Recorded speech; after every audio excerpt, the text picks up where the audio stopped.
Otávio Rômulo Gonçalves. Isso. Comandante da 11ª Companhia Independente de Meio Ambiente e Trânsito Rodoviário. Isso.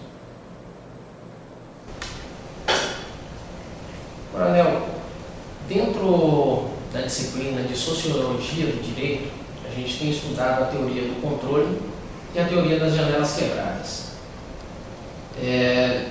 Nós percebemos vários programas que lidam com essa linha de pensamento, tanto do governo estadual quanto do governo federal, e mais ainda ligado ao senhor, a própria Polícia Militar se preocupa com isso. Qual seria a aplicabilidade das duas teorias, controle e janelas quebradas, em uma ótica de polícia enquanto operadora do direito? Veja bem, a sociedade ela tem seus controles formais e informais. O ideal seria que apenas os controles informais resolvessem o problema, ou seja, que deixasse, proporcionasse que a nossa sociedade vivesse uma relativa tranquilidade social, uma relativa paz social. Vamos falar de controles informais, nós falamos da família, falamos da igreja, falamos da escola, falamos da sociedade como um todo. Só que cada vez mais a sociedade é dinâmica e cada vez mais complexa, esses controles informais não são mais suficientes. Sempre teve, em algum momento, surgir a figura do Estado, e o Estado ele surge quando as pessoas se organizam e institucionalizam a segurança coletiva.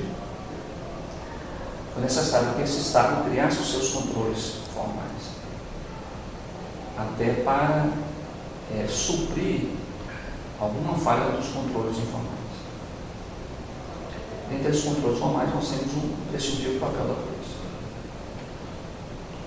E ao falar de polícia, a gente fala de polícia como aquela organização encarregada de aplicação das normas sociais, das normas que nós,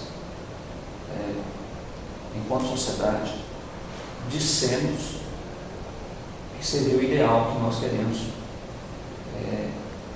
para nos reger. A polícia é essa organização. Dentre das várias áreas de intervenção que nós temos, nós podemos relacionar as teorias sociológicas, perspectivas sociológicas de controle social, dentre eles englobando a teoria das janelas quebradas, que nos orientam como proceder. Temos várias teorias que justificam e direcionam o que nós devemos fazer. Todas elas são válidas, adequando-se à realidade de cada localidade, de cada estado, nós podemos fazer. E nós podemos utilizar vários projetos sociais, a Polícia Militar tem uma série deles, que vai se adaptar e vai proporcionar esse controle da sociedade, esse controle social. Nós temos alguns mais conhecidos, como o programa, o PROED, como os Jogos Construindo a Cidadania. Nós temos aqui na minha área especificamente um programa de educação ambiental, chamado PROGEA, que trabalha essas questões ambientais com crianças. Nós temos em Montes Claros o Crianças de Atitude. Nós temos uma série de outros projetos, como o projeto Adolescente Cidadão de Janaúba, uma série de projetos em que a Polícia Militar trabalha para, de alguma forma, fazer o controle da sociedade. É você dar uma opção, dar uma escolha a pessoas que são mais vulnerabilizadas socialmente. Nós trabalhamos em diversas áreas, de acordo com cada localidade vai ser o nosso trabalho. Nós percebemos, a título de exemplo, nós percebemos aqui na cidade de Montes Claros um aumento da criminalidade e da violência nas escolas. E a gente teve fazendo uma análise como interferir nessa questão. Aí surgiu um grupo de estudo, uma câmara temática, para estudar o fenômeno de violência nas escolas, dentro do Gabinete de Gestão Integrada Municipal, GGIM, em que a Polícia Militar foi convidada para fazer a coordenação desses trabalhos, até pela própria expertise que já tem na área. E lá eu fui coordenador desse trabalho, e lá nós apresentamos algumas propostas para o município, para tentar melhorar essa questão aqui na cidade. Uma outra proposta que foi concluída foi um curso de gestão escolar com ênfase no enfrentamento da criminalidade e da violência. Esse curso é pioneiro no país, pelas nossas pesquisas. Nós percebemos também que, é o que eu falo com você, do tempo que você tem que tirar para pensar. Nós percebemos que quando acontecia algum crime na escola, algum ato infracional, em regra, o diretor botava a mão na cabeça e pedia ajuda. Mas por que ele fazia isso? Porque ele não foi capacitado para lidar com essa situação. Em regra, ele tem uma formação pedagógica, uma formação administrativa, mas não sabe lidar com a temática da violência.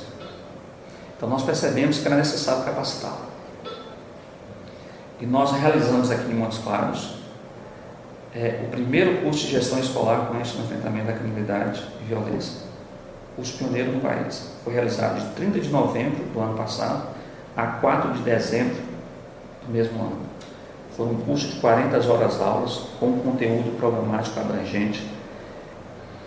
Nós tivemos uma série de conjunto de disciplinas que foram ofertadas aos gestores escolares para entender como é que funciona a criminalidade, como é que funciona o que é violência e como enfrentar no ambiente escolar.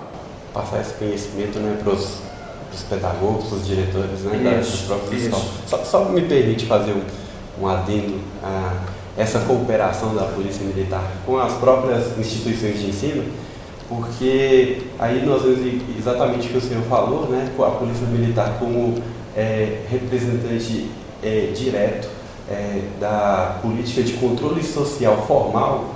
Aí a gente vê uma cooperação, né, exatamente da polícia cooperando com a escola, que é uma forma de controle social informal, né, que a gente vê aí a interferência dentro das escolas, né, dando ensino, dando capacitação mais técnica, né. Esse foi apenas um exemplo de como que nós podemos participar, envolver os atores e trazer esses atores para ajudar a polícia e também se ajudar. A Polícia Militar, ela pode muito, mas não pode tudo. Hoje nós precisamos de cooperação. O problema que eu tinha de segurança pública no século passado, 3 décadas atrás, são diferentes de hoje. Hoje os problemas se avolumaram. Então, cada vez mais eu preciso de participação das organizações e das pessoas. Essa forma de fazer esse curso de gestão escolar foi uma forma de dizer aos gestores escolares como proceder, como se ajudar e ajudar a polícia. Foi um curso muito aceito pela comunidade escolar. Era necessário. Era necessário. E nós tivemos que foi um curso que teve participação de vários órgãos. Teve como professores lá desse curso, além de policiais militares, nós tivemos defensores públicos, nós tivemos promotor de justiça, nós tivemos professores da Unimontes, inclusive o curso foi realizado dentro da Unimontes. Nós tivemos pedagogos, nós tivemos integrantes do Centro de Prevenção da Criminalidade, ou seja, foi uma série de atores, uma série de pessoas, organizações que estão aí, que querem ajudar. De rede, trabalho em rede. E nós devemos buscar isso se nós queremos melhorar nossas ações. Não basta agirmos isoladamente sem saber o que o outro está fazendo. As nossas ações se complementam com outras. Então, o trabalho em conjunto, o trabalho em rede, ele é muito mais produtivo. Essa situação da escola, nós podemos dizer que foi aplicada a teoria das janelas quebradas nessa situação? Nós tivemos ensinamentos aos gestores escolares a atuar dessa forma, a utilizar essa teoria. Um ambiente degradado, ele atrai crime. Eu até falo que o crime ele gosta de sujeira. Ele gosta do lugar escuro, do local ermo, ele gosta do local sujo. né? Ao cuidar do próprio ambiente, eu afasto o crime. Uma escola bem cuidada, ela afasta o crime. Ela aumenta até a autoestima dos próprios integrantes daquela unidade escolar. As pessoas se sentem bem naquele local. Coronel, quando que a visão da teoria das janelas quebradas ganhou força no Brasil e principalmente em Minas Gerais? Olha, o Brasil, de uma forma geral, o que nós estudamos, o que nós aplicamos aqui hoje, em outros países do primeiro mundo, ele já aconteceu há 40 anos atrás. Nós somos muito atrasados no estudo da criminalidade, da violência, de segurança pública.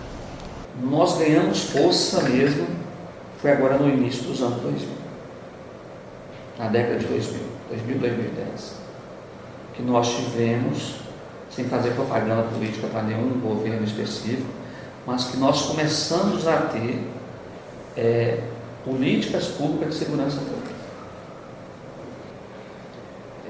O que aconteceu? Até fundamentando um pouco no outro cientista social, o Luiz Eduardo Soares, que é um pouquinho radical, tem umas posições muito radicais, mas eu entendi a colocação dele num livro dele chamado Segurança Tem Saída, que tenta explicar esses aumentos da criminalidade no país como um todo. Segundo o Luiz Eduardo Soares, ocorreu um casamento paradoxal entre direita e esquerda. Um casamento, a direita dizia assim, os conservadores, a polícia é boa do jeito que ela é. Ela tem que continuar desse jeito. Pau mandada, alienada, que faz apenas aquilo que nós queremos. Por sua vez, a turma de esquerda falou assim, polícia, nós não queremos nem ouvir falar de polícia. Nós passamos mais de 20 anos correndo da polícia, então eu não tenho nem predisposição psicológica para falar sobre polícia, falar sobre segurança pública. E o pior de tudo é que esse casamento paradoxal entre direita e esquerda, ele foi chancelado por lobbies corporativos das próprias organizações policiais que não queriam ser mudadas. Como eu não falei em segurança pública, não foi minha prioridade, e até antes da Constituição de 88, as formas de controle da criminalidade eram diferentes, que nós damos, a Constituição, ela deu liberdades necessárias, garantias necessárias para as pessoas, só que de alguma forma você não preparou o Estado e suas polícias para lidar com essa nova vertente. Antigamente, no ano de 88, existia a prisão por averiguação. Se eu não gostasse da sua cara, eu poderia te prender ou averiguar, te averiguar. Aí você ficava cana fria. Você ficava lá preso alguns dias para minha averiguação. Então era fácil você, de alguma forma, controlar a criminalidade. Dessa forma, né? Essa realidade mudou. Então eu tenho uma nova realidade. E concomitantemente a essas novas liberdades que as pessoas tiveram, digo necessárias, aumentou também seus índices criminais. Porque o Estado não se preocupou em se adaptar a essa nova realidade. Não é isso? E por isso que os índices criminais aumentaram. Eu acho que está aí uma hipótese de justificativa desses índices criminais. O senhor usou um termo que eu achei interessante, liberdades necessárias. E eu acho interessante as pessoas perceberem isso de um policial militar. A liberdade que o povo ganhou depois de 88, todas as liberdades que foram ganhadas a partir daí, como que o senhor enxerga isso? Isso é positivo, é negativo? Isso também impactou na questão de segurança pública, mas qual a visão, não só do Tenente Coronel Rômulo, mas do cidadão Rômulo em relação a essa liberdade ganha pelo povo? Eu acho necessário, e nós temos que ter liberdade sim, e acho igualmente necessário que existam leis atuais, modernas, que realmente justifiquem e seja resultado daquilo que nós queremos enquanto sociedade. E que, de fato, essas normas sejam aplicadas a todos, indistintamente. Essas regras, essas leis, as sanções, elas devem ser aplicadas. Não estou falando aqui e defendendo uma política do encarceramento. Não é isso não. Nós temos várias penas que não são restritivas de direitos, são restritivas, não são restritivas de liberdade, são restritivas de direitos. Mas o que nós temos que ter, muito mais do que o quanto da pena, é a certeza da punição. E que hoje nós confiamos muito nisso. De que, de fato, eu vou cometer um crime e que eu serei sancionado. A lógica na cabeça do criminoso é mais ou menos assim: eu vou cometer um crime e dificilmente a vítima vai ter coragem de me denunciar, porque eu vou ameaçá-la. Mas se por acaso ela ousar me denunciar, dificilmente a polícia militar vai me prender. Mas se por acaso a polícia militar me prender, dificilmente a polícia civil vai me autuar em flagrante. Mas se por acaso isso acontecer, dificilmente o promotor vai me denunciar em tempo hábil e a justiça vai me julgar dentro de um prazo legal que não vai dar prescrição. Mas se por acaso esses caras usarem tanto e isso acontecer, e eu for cumprir minha pena, lá no presídio eu fujo. Ou então, na pior das hipóteses, logo eu recebo um benefício legal e já estou na rua de novo. Então, há um sentimento de impunidade. Então, acaba que esse sentimento de impunidade e se concretiza não só em sentimento, mas concretiza em fatos concretos. Isso acaba sendo um incentivo ao cometimento de novos delitos. Pegamos, por exemplo, a nossa lei de execução penal. Nossa lei de execução penal, ela prevê que o cidadão cometendo um crime, uma infração penal, ele vai receber uma sanção penal. Essa sanção penal, ela vai variar de acordo com a gravidade do crime. Quanto mais grave o crime, mais grave é a sanção penal. Essa sanção penal, ela pode chegar no máximo em uma pena privativa de liberdade no regime fechado. Em outros países nós temos penas com castigos corporais, nós temos penas de morte, coisa que eu particularmente sou totalmente contra. Acho que isso é um retrocesso. Isso é estado de barbárie. Mas nós temos a pena restritiva de liberdade. O cidadão recebeu a pena restritiva de liberdade, iniciou o cumprimento no regime fechado, com o passar do tempo, ele vai recebendo benefícios legais que a lei vai proporcionando a ele.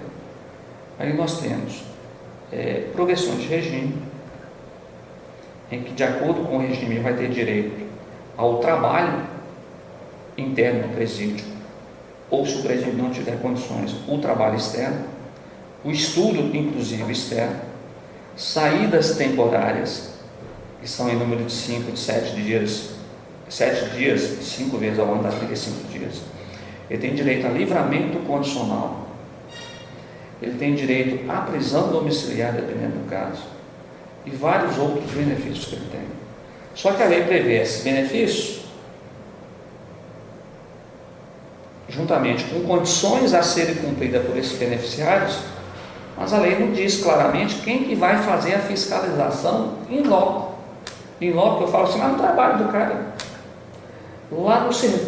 na casa dele, acompanhado na vida dele, para saber se de fato ele está chegando em casa no horário determinado, se ele de fato está trabalhando, se de fato ele está estudando, se de fato ele não está frequentando um local propício a novos delitos. Então a legislação estabelece essas condições, mas a nossa legislação não diz claramente sim quem é que vai fiscalizar. Nos Estados Unidos, por exemplo, nós temos a figura do probation officer, oficial de custódia, oficial de execução de pena. No Brasil não existe esse profissional. Então, isso aqui nós percebemos um problema em Minas Gerais. Para a realidade de Montes Claros, o que nós propomos aos parceiros? Quem eu falo de parceiro? Poder Judiciário de Execução Penal, Ministério Público de Execução Penal e a Superintendência de Administração Prisional, os nossos presidentes da cidade. A Polícia Militar propôs a esses parceiros que ela assumiria essa fiscalização, que ela entendia como uma organização que teria a capacidade de fazer a fiscalização a qualquer hora do dia ou da noite, em qualquer local. Coisa que as outras organizações não estariam aparelhadas para isso. Você imaginou um promotor de justiça dentro de um aglomerado 3 horas da manhã para saber se o cara está lá? Ou algum servidor do Ministério Público? Não se pode exigir isso dele, mas se pode exigir da polícia. E por que a polícia pode fazer? Porque ela tem lastro legal na sua missão constitucional de preservação da ordem pública, que envolve, inclusive, essa observância da lei de execução penal. Então, nós criamos aqui na cidade, em parceria, trabalho de maneira integrada, um programa de ressocialização, de acompanhamento desses regressos e de condenados. O cara recebe a condição, recebe o benefício e também as condições. Nós temos uma equipe policial treinada, específica, que faz essa fiscalização no local de trabalho, no local de estudo, na casa dele e no local que ele frequenta. Isso também nós desenvolvemos aqui, e também pioneiro no país, um sistema gerencial informatizado via web, chama Sistema Integrado de Gerenciamento de Benefícios de Execução Penal, em que os cadastros dos beneficiários e as condições impostas a cada um deles são insertas no sistema pela VEC, pela Vara de Execução Criminal, e também pela SUAP, pelo Presídio Alvorada. Essas fiscalizações são feitas pela Polícia Militar, em que o boletim de ocorrência é anexado como arquivo no próprio sistema e já cai na página do MP, do Ministério Público. O Ministério Público, por sua vez, analisa o boletim de ocorrência e já faz o pedido no próprio sistema, que por sua vez vai cair na página do Poder Judiciário, da Vara de Execução Penal, que decide e já insere a sua decisão no próprio sistema. Pode ser, por exemplo, uma regressão de regime com a expedição do mandado de recaptura. Já insere o próprio mandado de recaptura no próprio sistema, cai de novo para a Polícia Militar no próprio sistema para fazer a fiscalização. Só para a gente entender, Coronel, esse programa, que o senhor fala assim, nós, a Polícia Militar, mas qual é a primeira abrangência disso? Foi o Estado? Não. Foi a 11ª Região? Foi o comando de Montes Claros? Qual a abrangência de onde começou tudo isso? Eu costumo falar, alguns colegas nossos costumam falar que isso é responsabilidade do Estado.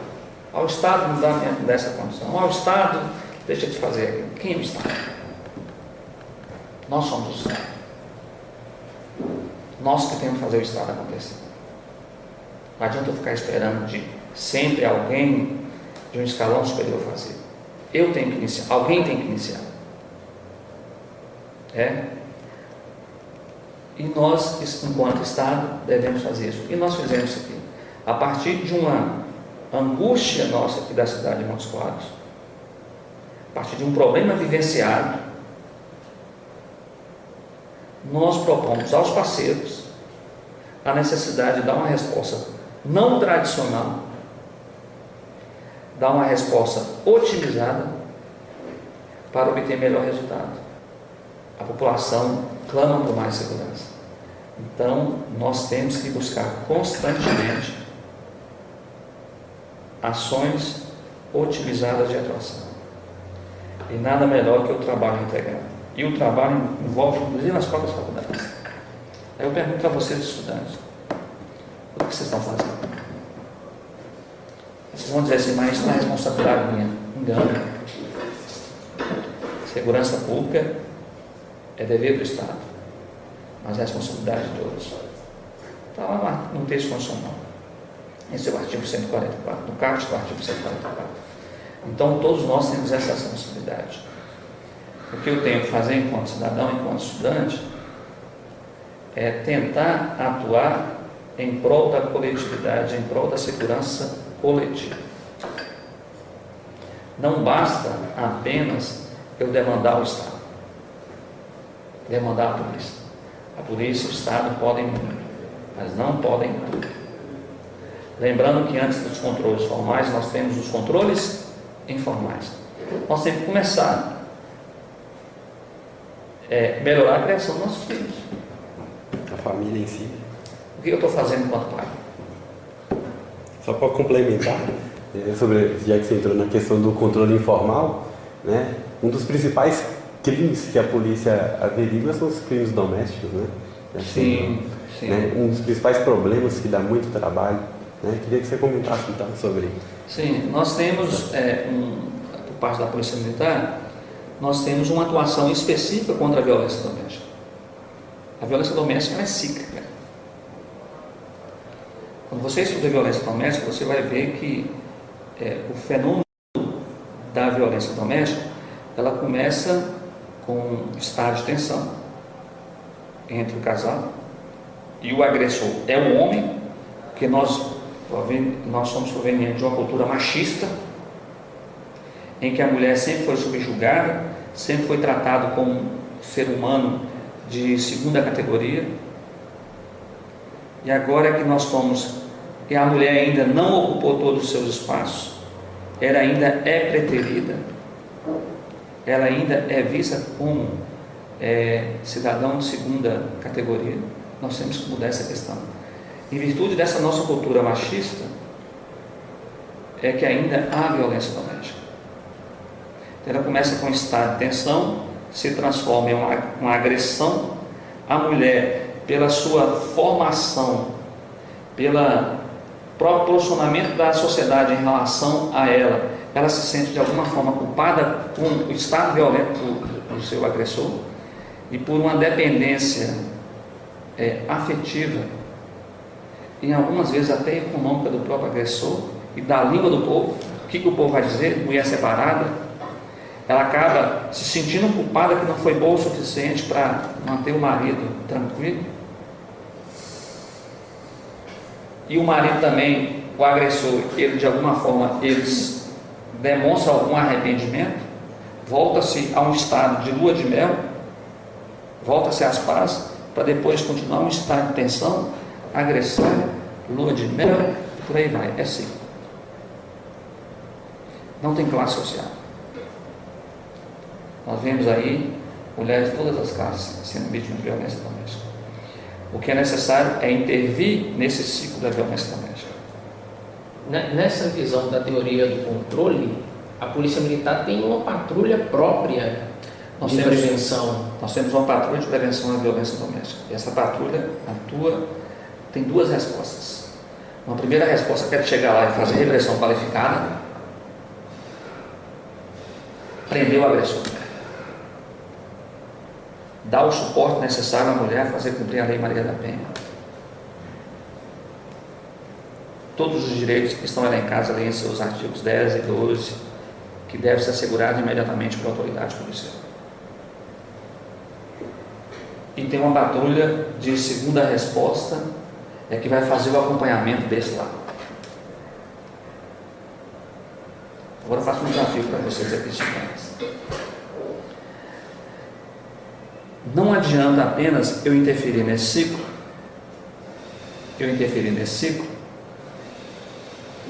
e, por exemplo, eu conscientizo a mulher, ela vai, não aceita mais essas agressões e separa desse agressor.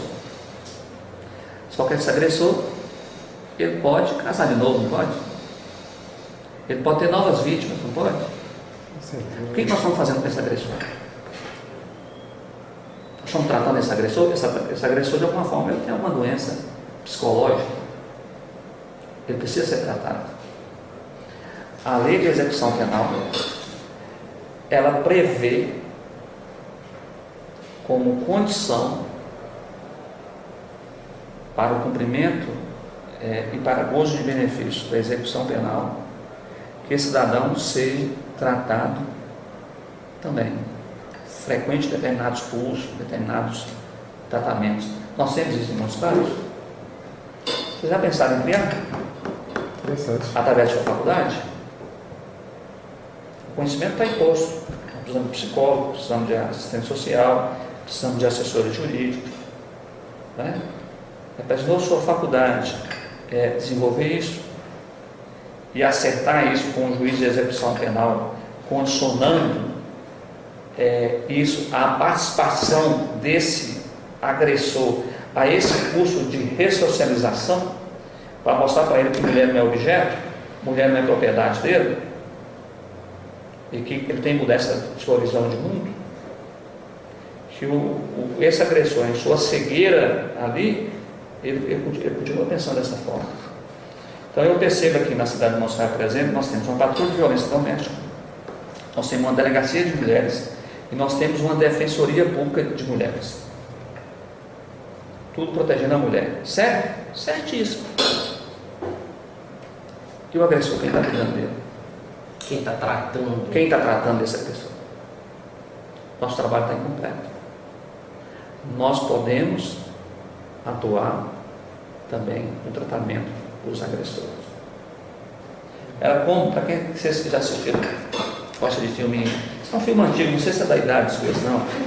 A Sociedade dos Poetas Mortos lá, o professor desafia os alunos e chama ele para subir em cima da mesa para ter uma nova visão da sala de aula. Seria mais ou menos aquilo. Ao subir em cima da mesa, eu consigo enxergar coisa que quem está apenas sentado na cadeira não consegue enxergar. Nós precisamos fazer isso. Vocês, estudantes, são futuros operadores do direito aí, têm que se permitirem subir em cima da mesa e conseguir ver onde quem está absorvido em suas rotinas de trabalho não consegue enxergar. Coronel, para fazer um fechamento de tudo que a gente conversou aqui, o senhor, que é um grande criminologista e um dos maiores, professores de direitos humanos que a Polícia Militar tem, e que eu tive o orgulho de ser aluno do senhor na matéria de direitos humanos, o senhor acredita que prisão é solução para o crime?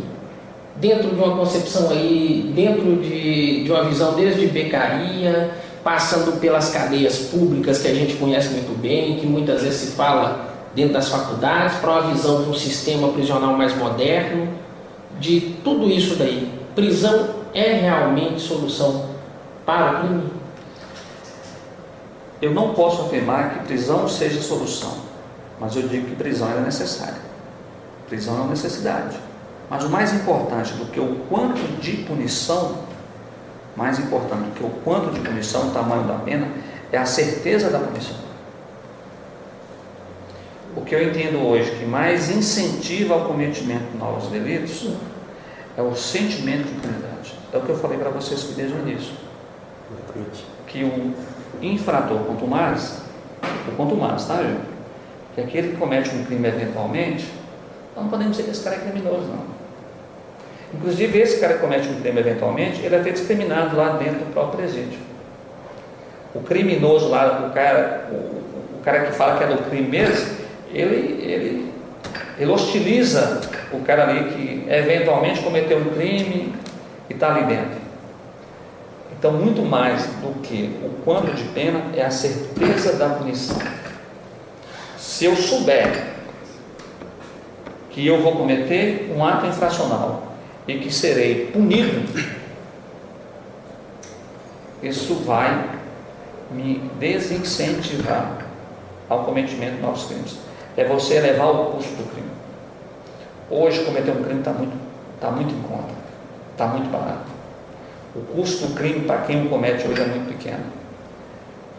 Porque dificilmente o Estado consegue impor uma sanção. Basta você pegar alguns dados estatísticos a nível nacional. Por exemplo, pegamos um homicídio. Apenas 8% dos homicídios do Brasil são esclarecidos e os autores condenados. Quando se refere aos crimes de roubo, isso é menos de 2%. Então, essa certeza da impunidade, isso acaba sendo um incentivo ao cometimento de novos delitos. Nós trabalhamos com o que a teoria chama de incapacitação seletiva de alvo.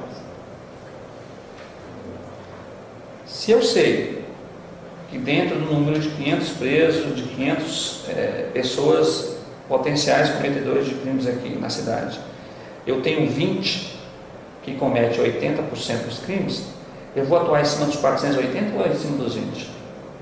Por uma questão nacional, eu vou atuar em cima dos 20.